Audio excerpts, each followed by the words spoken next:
So I've been getting a lot of requests how to avoid cake face, huh? That's what you guys want to know. This is a very serious video. Actually, it was really funny because I was tweeting that I was making a video about cake face and people thought that it was a recipe. No! Similar to food though, and medicine, if you have too much makeup, the effects can be detrimental to your psyche.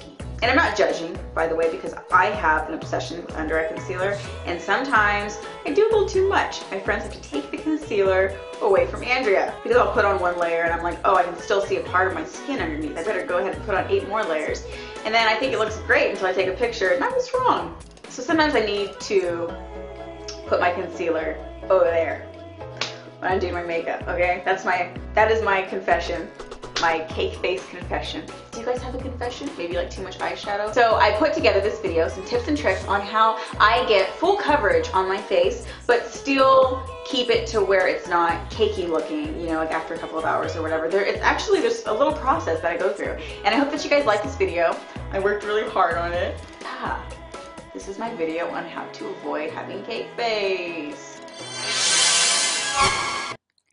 Alright, so before we even begin to apply any product, you want to make sure that you have a clean, polished canvas to work on. Because applying foundation, especially powder foundation, to flaky skin can just cause it to stick to the dead skin, making it look even drier and more noticeable to those that are looking at your face. So this is why I'm a fan of exfoliating. I just gently exfoliate at least once a week to get rid of any dead skin. This way I have a smooth surface to work with. So then after we scrubbed away all of our bad skin, you want to apply a moisturizer. Even if you have oily skin, you want to apply a moisturizer, because if you don't, your skin is going to be sending signals to its pores saying, hey, my skin is dry, and it's going to start producing a ton of oil, more oil than you need. So if you have oily skin, you definitely don't want to go without a moisturizer. And if you have dry skin, you definitely don't want to go without a moisturizer. So be sure to apply it and then let it soak in your skin for about 10 minutes. This way you're not applying your foundation to a slippery surface. If after you wait 10 minutes you still have more moisturizer kind of sitting on top of your skin, then you can go ahead and blot that off, because you don't want too much moisturizer on your face before applying your powder and foundation. Okay, so after we moisturize, you want to go ahead and apply your face primer. Now, you don't have to use a face primer if you don't have one, but I really recommend it because it's going to help keep your makeup in place throughout the day so that you're not constantly reapplying, which can lead to cake face. Alright, so our canvas is ready for the foundation. So make sure that you're using a foundation that's meant for your skin type first and foremost. Second, you want to take a foundation brush and you want to apply your foundation in thin, even layers only. Make sure that you drag it all the way down to your neck so that it doesn't look like you're wearing a mask, which is very unattractive.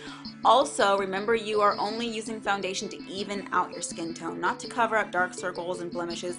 This is what concealer is for. Foundation is just to kind of even you all up and stuff. So then after I've applied my foundation, I actually wait a few minutes for that to set in, kind of like I did with my moisturizer. And speaking of the devil, or should I say angel, or possibly my God, concealer. I use 2 different types of concealer for my face. One for under my eyes and one for my dark spots and blemishes and things like that. So for my under eyes, before I actually apply my concealer, I go ahead and I apply another thin layer of primer onto the surface of my under eye skin. This way, when I do apply my concealer, it doesn't settle into any lines or anything like that, making it look cakey. Or if you want to, you can just mix your concealer and primer together and apply it that way. So the concealer for my under eyes is usually about 1 or 2 shades lighter than my foundation color because I want it to be brighter under there.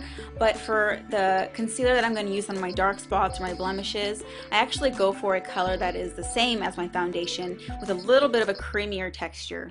And now, the important part, we commence spot treatment. So just take your concealer brush and dab it on top of the areas that really need it, rather than applying layers and layers of foundation all over your face, including the places that don't even need it, and looking surreal. So what you want to do is just apply heavy layers to tiny spots instead, only. This way you look more natural. Alright, so now that we have perfect, flawless face, the next step is powder, right? Applying powder to your face for me is like applying hairspray to your hair after styling it for hours. It's going to help hold everything in place and give you a finished look. It's very important, but also it's where a lot of people go wrong. If your powder is going to have a color, please make sure you're using a powder that matches your foundation.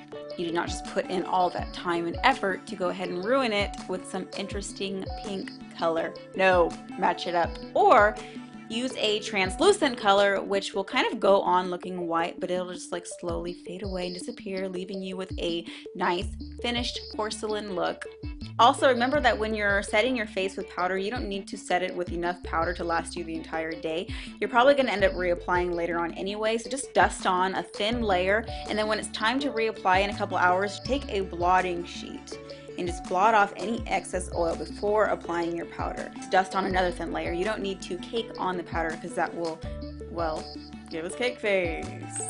All right, now you could be done if you want to, but I like that extra protection, so I'm gonna go ahead and spray on a finishing spray. What you do is you just lightly mist it on, actually, when you are finished with your powder and foundation. And this is gonna just kind of hold everything in place, keep your makeup from melting throughout the day, because the key is we want to reapply as little as possible throughout the day, because when you're constantly reapplying, it's just building up, and that's what's going to give you that cakey look at the end of the day. So if you can, mist your face with some finishing spray, and then after this, you're all finished. Just go ahead and apply the rest of your face, and then go out in the world and you make mommy proud. Thanks for watching. Bye.